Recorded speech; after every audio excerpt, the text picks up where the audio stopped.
So I just sort of like point to you. Yeah. Yeah. So shall I just go? Yeah. Okay. So my film genre would be a thriller, and it'd be about the spreading of a new deadly virus. But it's not a zombie film.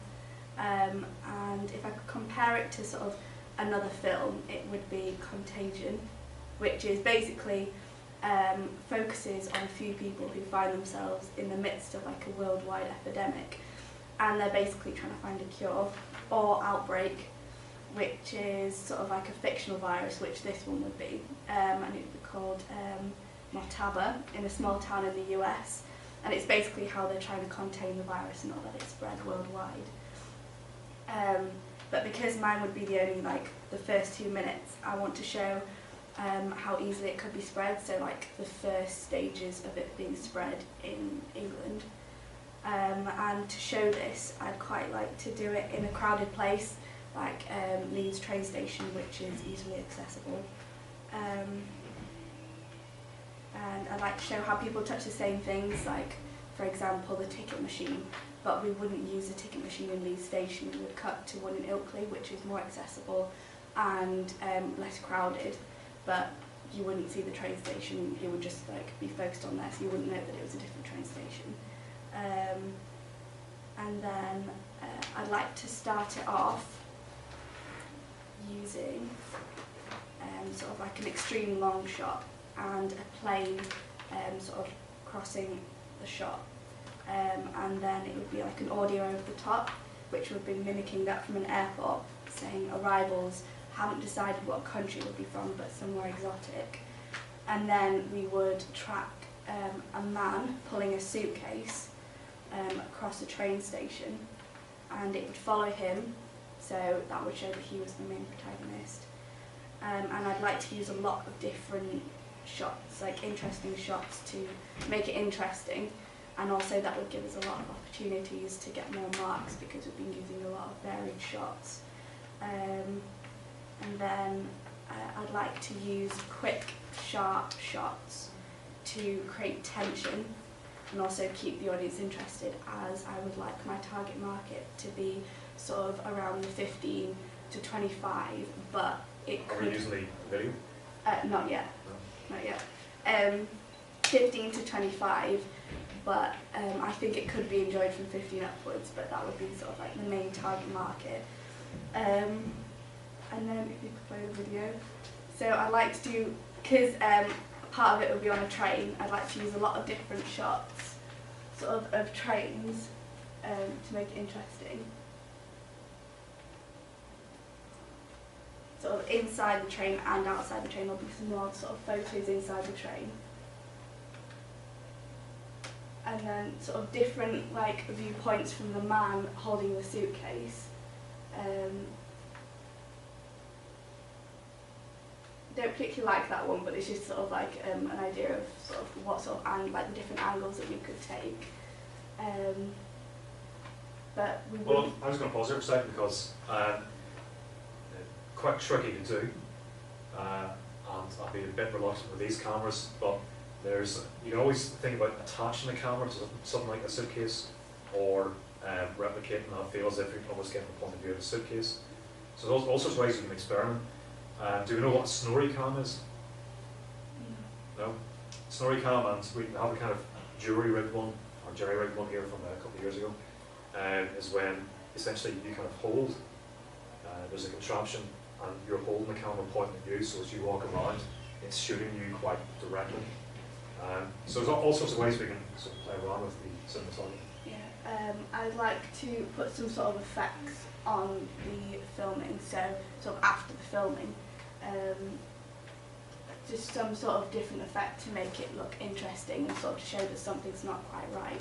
Also, I don't want any of sort of from the mouth up to be in the shot, so that would create narrative enigma, so you wouldn't actually see his face, except from when he's maybe like coughing, because that would be a big part in it, because the fact of him coughing and then touching other things that everyone else would be touching sort of shows like the spread of the virus. Another quick point then. This shot and the previous one you've put in really high light, very high key lighting, and somewhat overexposed.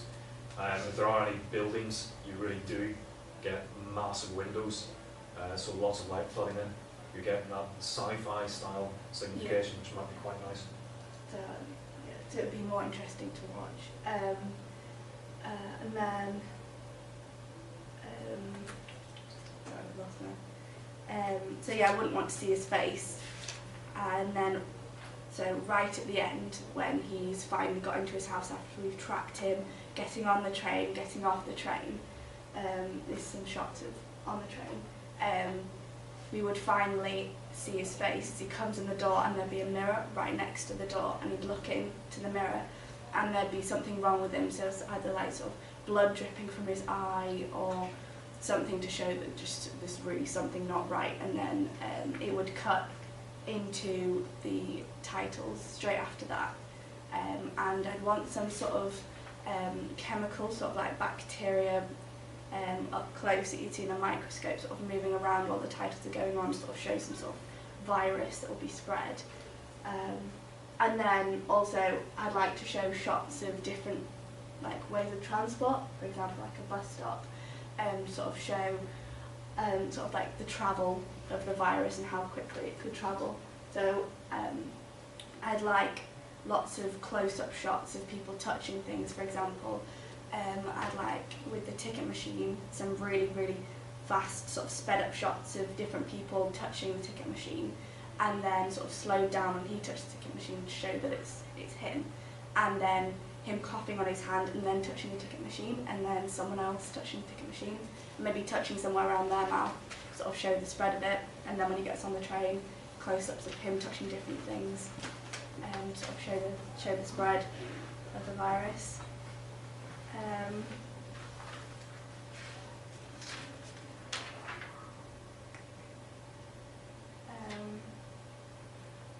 Trying to think of anything else.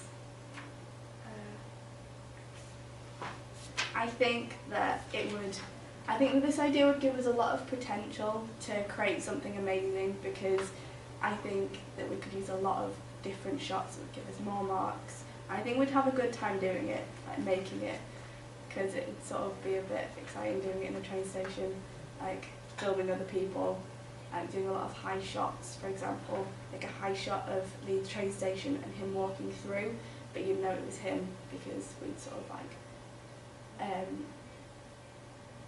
we'd do something to him, sort of like a specific colour or the fact that people are partying, I don't know, something like that, that would sort of show that it was him. I think we'd have a lot of fun making it.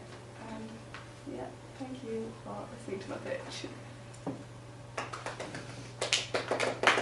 Okay, questions or responses? Paige? Yeah, I think that's quite a good idea. Quite like the whole virus thing, because I know it's quite different to the one, we looked at quite a lot of horror that have been done over the years, and then Conal Amber's rom-com, but we didn't really look at something like that, so I think it'd be pretty original and cool too. Yeah. I know that's it. Yeah, I like that. That's a good idea.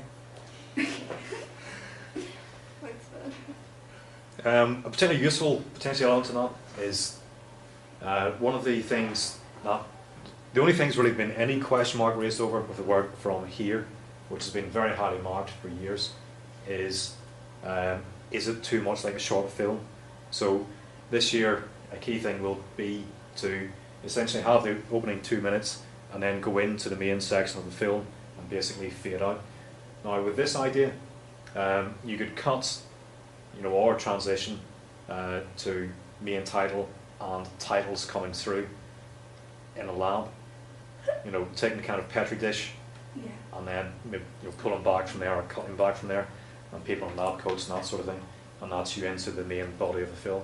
So that would work quite neatly to solve that problem.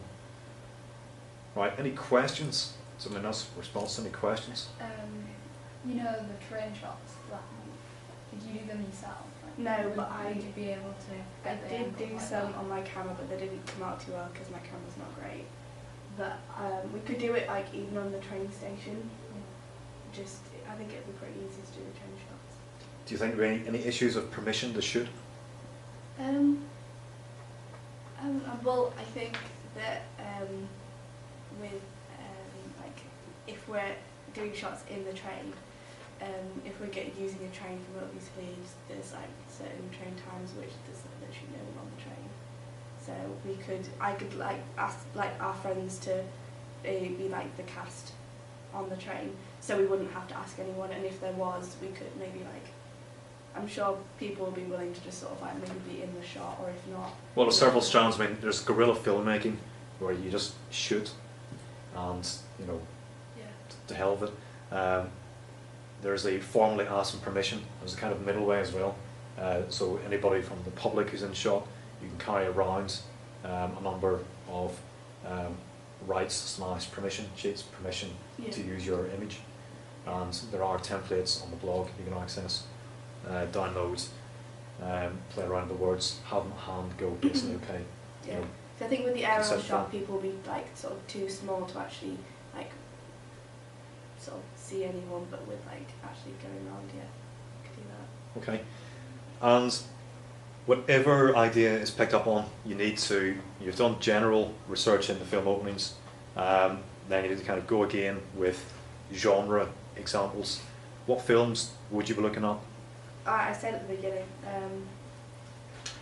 it was Contagion. Oh, is that the one with Matt Damon? Yeah, yeah, that one, and Outbreak. Well, that's sort of like another thing. Right. And presumably 28 Days Later. Yeah, but because it's not a zombie film, I didn't want it to be a zombie film. Okay. Well, what is the genre then? Thriller. Right. And we've already had this conversation. Are there any issues with saying it's a thriller? What are the conventions of a thriller? Which is a thriller? Is it sort of like people, is like murderers and stuff? Right, and that's quite vague.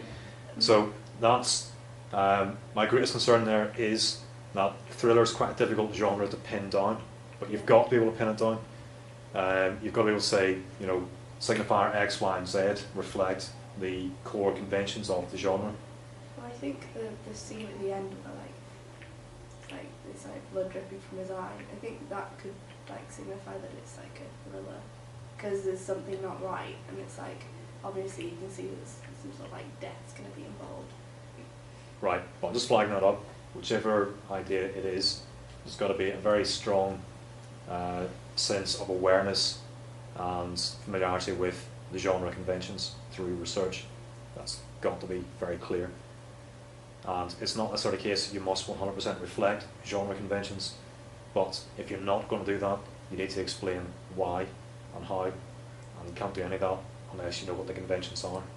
So thriller is a bit more difficult to pin down and say rom-com or slasher or zombie or sci-fi for that matter. Yeah, 'cause I think it's it's like the first 2 minutes of the film, so I sort of didn't, if it was like for this idea, making it sort of show completely that it's a thriller, you'd have to go more into the film. Right. So- And the other slight concern maybe, you know, if it's 15 to 24, is thriller a genre which is very teen friendly? Yeah. I watch thrillers. How much feels? Right. Well, again, that's part of the research. Once we settle on an idea, there's initial audience research to establish. That's asking people, but it's also looking at box office data to see if there have been, you know, hits. Look at the BBFC ratings, or the 18s, which would suggest it's more adult orientated, etc. Right, any final questions? Just about how would you think to film like low angle shots on, because you were saying that most of the shots are going to be like low angles of like. Well, I'm going to do loads of different shots, so you could do like perspective shots and sort of like shoulder shots, and then sort of below the mouth, like frontal shots, but just not showing like the eyes or the nose or above. And then behind shot, well, you just simply just like lie on the ground and sort of do it from above, like, because when I take photos I do that, so sort of look like a bit of an idiot, but it gets shots.